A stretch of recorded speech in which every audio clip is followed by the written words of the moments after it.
All hail the king on this episode of the Locked On Aggies podcast.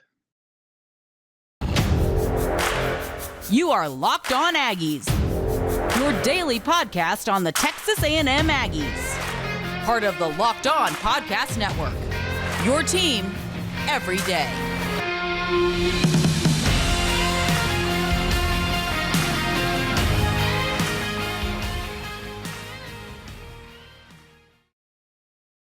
What's up, everybody? Welcome to a special Sunday edition of the Locked On Aggies podcast, part of the Locked On Podcast Network, your team every day. I am your host, Joey Ikes. Thanks so much for making Locked On Aggies your first listen. We're going to get into it.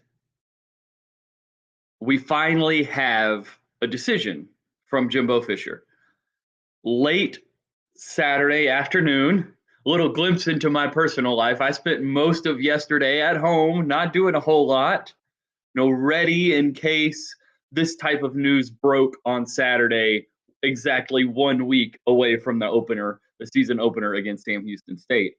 And then within about 5 minutes of the time I arrive to my nephew's birthday party, as he turns 12, happy birthday to him, I open my phone, scroll down a little bit, and there's a tweet from Billy Lucci of Texas Ags, who we appreciate very much for all he does.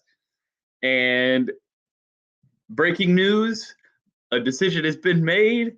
Haynes King is the starting quarterback for Texas A&M for the 2022 season. Of course, I've been waiting around so I can get you guys a breaking news podcast all day. He breaks the news very shortly after I get out of position for that. That's okay. We're going to talk about it here on Sunday. What does it mean that Haynes King is the quarterback for the Aggies in 2022? As you guys know from listening to this podcast through the last few weeks, my position has always been that Haynes had a little bit of a lead and that Haynes was the best candidate for the starting quarterback job.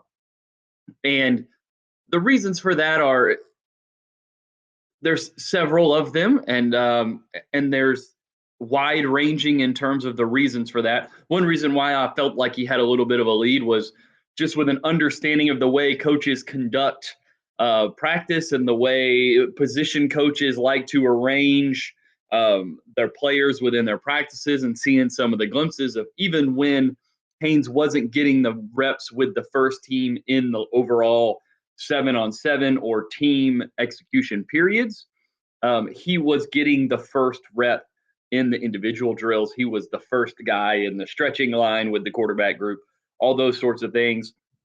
There was a chance that didn't really mean anything. I was reading too much into it. Maybe that's still the case, is that it didn't mean that much. It was just coincidence. But I've been around enough football coaches and talked to enough people that understand the way their minds work that's typically how it goes. So Haynes is your guy. And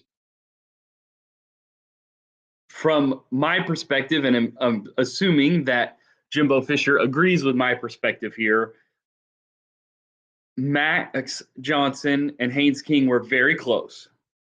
But Haynes gives A&M the best chance at winning 10, 11, 12 games and winning a national championship.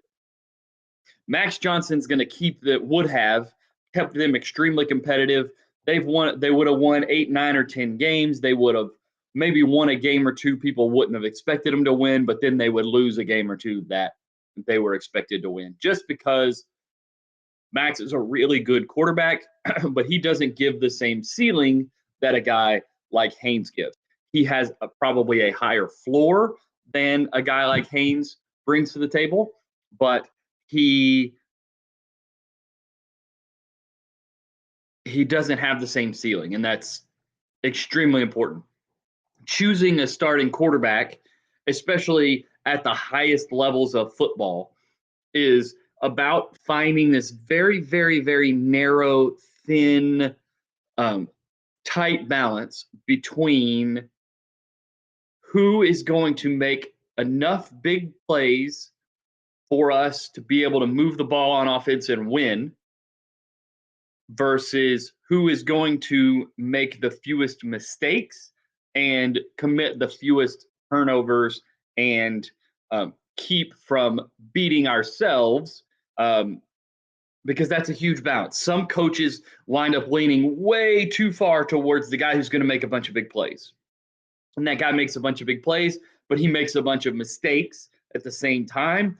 And you wind up not being able to achieve what your team otherwise could achieve because that guy, it takes too many risks and puts your defense in too many bad positions and can't outscore it to make up for it. Some coaches lean the other way. This is generally how most coaches lean. They're going to lean ultra conservative. They're going to say, okay, especially in a situation like Jimbo's in this year, where he has a really good roster, I know how good my team is. If my quarterback just doesn't get us beat, we're going to win a lot of games and we're going to be okay. And that's what I mean when I say Max would absolutely keep them competitive. If my quarterback just doesn't throw interceptions, just doesn't take the bad sack in the 2-minute drill or when we're already ahead, and that's really the last thing that we can have happen. What Jimbo feels like he did is he tried to find the balance. We'll talk a little bit more about that balance and why I think Haynes has the opportunity to fulfill that balance here in just a second. But first, a little public service announcement. Are you one of those people that thinks it's okay to drive stoned? I mean, what's the worst that can happen? You wind up driving below the speed limit? It's no big deal, right? Wrong. The truth is your reaction times slow way down when you're high. You not only put yourself in danger, but everyone around you. Talk about a buzzkill. Stop kidding yourself. It's not okay to drive high. If you've been using marijuana in any form, do not get behind the wheel. If you feel different, you drive different. Drive high, get a DUI. So why do I feel like Haynes King provides the opportunity for this Texas A&M team to find that balance at the quarterback position to create big plays, create an explosive passing offense, and even an explosive rushing offense in King's case, that Max doesn't, while also dialing back on the dangerous plays, the turnovers, things like that. We have only one game of evidence from Haynes King at the college level, one full game, and that was a 41-10 Aggies win over Kent State last year in the season opener. In that game, King completed 21 of 33 passes for 292 yards and 2 touchdowns, but also threw 3 interceptions. So it was the perfect encapsulation of the highs and lows that playing a young quarterback, which at that time he was a redshirt freshman, a second-year freshman, playing his first action as a college quarterback. He averaged almost 9 yards an attempt, had some unbelievable scrambles, some escapability showing in the pocket, traversed the entire field and picked up a first down on a play that most people thought he would be sacked, made big throws into the intermediate areas of the field, which it's easy, quote unquote, for a quarterback to drop back and throw the deep ball. Hey, I'm going to throw the ball to the sideline on the left side. I know my receiver has one-on-one. I'm going to throw it basically right at the sideline. Either he will catch it or nobody else will catch it.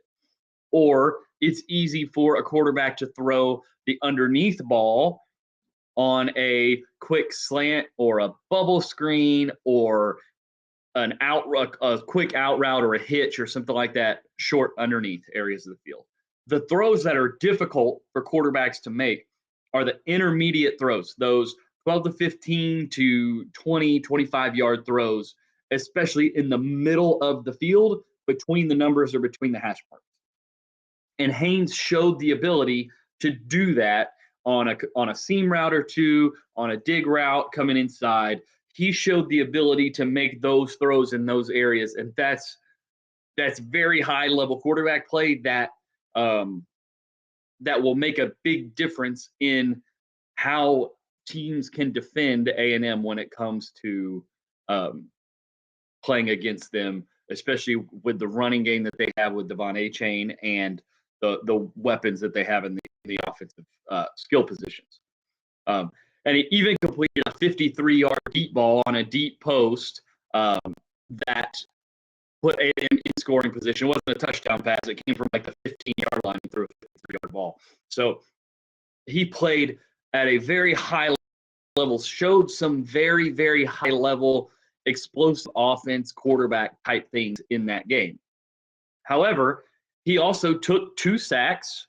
And one thing you'll learn about me as I host this show longer and longer is that my personal belief, and it's backed up by some data, especially at the NFL level, and there's lots of research into this, is that sacks are a statistic that is most largely driven not by the offensive line play, but by the quarterback.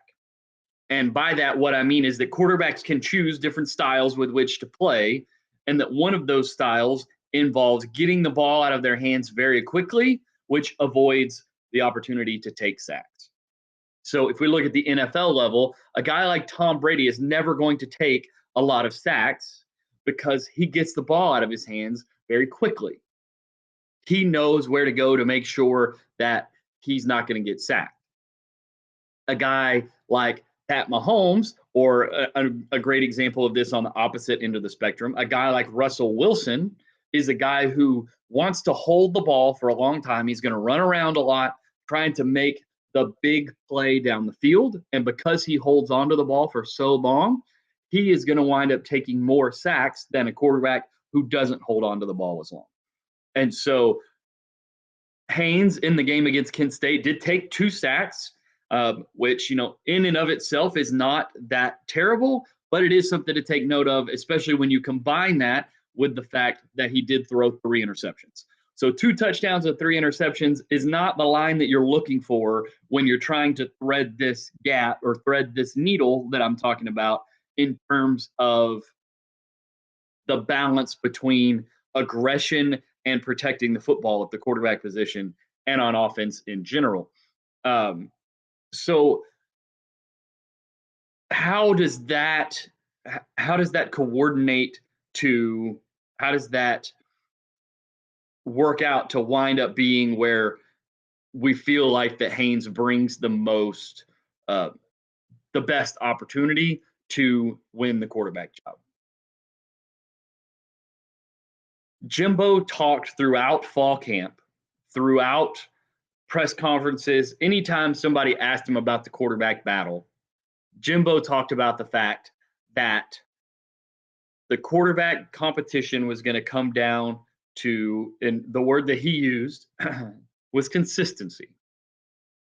And it's easy to look back on that now and say that he was emphasizing to the media there, probably also to his players in the locker room and his conversations with them, that, and maybe specifically to Haynes, that what would lead to him winning the starting quarterback position was making good decisions on a play-to-play basis very consistently in order to avoid the big negative play. So what that means is that if Haynes won the job, it means that Haynes showed Jimbo enough of that focus on protecting the football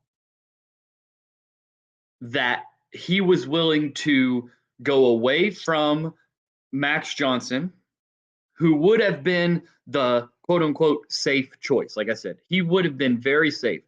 Tons of SEC experience, transfer in from LSU, big-time school, played a ton of big-time games, very competitive, showed what he was capable of in the game against A&M last year when he played extremely well against A&M. But Jimbo went away from that floor and picked the ceiling for King. What that means is that it means that either King did a good enough job in fall camp this year and throughout spring and throughout the bowl practices last year. King did enough of a job of showing a focus on protecting the ball and on not making mistakes. One of the things about quarterback play that's hard is that sometimes defensive players make really good plays. These defensive guys, a lot of them are, the guys he's playing against in practice every day. We spent a ton of time in this show talking about how good the Texas A&M secondary was and how full of playmakers the defense was and how good the defensive line was. And so sometimes those really good players are going to make really good plays too. And you have to be able to separate which ones of those plays are, hey, that was a mistake by the quarterback. He misread the defense. He threw the ball into the wrong leverage. He made a decision he should have made. Versus, hey, this guy just made a really unbelievable play. Or, hey, this defensive lineman got his hand up, deflected the ball, and the defender won the tip drill. You've got to be able to separate those two. And with King, it feels like Jimbo was able to separate and see that King was not only the one who brought the most explosive ability right now, but also brought enough of a floor, enough of an ability to protect the football when he needed to, and to know when it was time to take that chance and try to make that big play, or when it was time to just throw the ball away or throw the ball underneath to a check down and live to play another down. That King provided more of that balance than either of his other two options. He probably, based on what we know from the two other guys, probably felt like Max provided a very good floor, but didn't provide enough of that explosive playmaking ability. And probably felt like Connor provided a ton of the explosive playmaking ability. That kid is going to be special. We need to make sure we say that on this episode because it's going to be true, and it's going to be true sooner than later. But for now, it is Haynes King's job, and it's Haynes King's team. And Connor is going to be extremely special. He's an unbelievable player. But as a true freshman who's been on campus for 8 months, it would be a lot to ask that guy to come in and lead this team that hopes to go win a national championship this year. That's within the realm of possibilities for the Aggies. It's a whole lot to stick a true freshman quarterback into that environment and ask him to be the guy that takes him there. Maybe we see a Tua or a Trevor situation later in the season if we get really high-level development from Connor throughout the season. But for now, and I would assume for the 2022 season, it's Haynes' team. And personally, I feel like it's incredibly good hands for this team to be in. Again, we keep talking about how there are these two extremes of the quarterback position, and you almost feel like you have one quarterback on each end, and then Haynes sort of fits in the middle of both. And that, to me, is why Haynes won the starting quarterback job and why he is the best candidate to give Texas A&M the best chance to go make a run at the SEC West, at the SEC as a whole, and ultimately at the college football playoff and a national title. Guys, thanks so much for listening to this special Sunday edition of the Locked On Aggies podcast. I am your host, like I said, Joey Ikes. You can find me on Twitter at Joey Ikes. That's JoeyIckes. You can follow the show on Twitter at Locked On Aggies. You can find all my work and all my thoughts about the Aggies and Texas A&M football and sports and Haynes King as the quarterback and all of that stuff at aggieswire.usatoday.com. You can find the show on YouTube at Locked On Aggies there as well. Please like, comment, share, subscribe, rate and review us on your podcast platform of choice. Thanks so much for joining us. Now that you've made Locked On Aggies your first listen, go check out Locked On SEC with host Chris Gordy. He and the local experts of Locked On take you around the SEC in 30 minutes every day. It's Locked On SEC. Thanks so much, guys. Have a great week.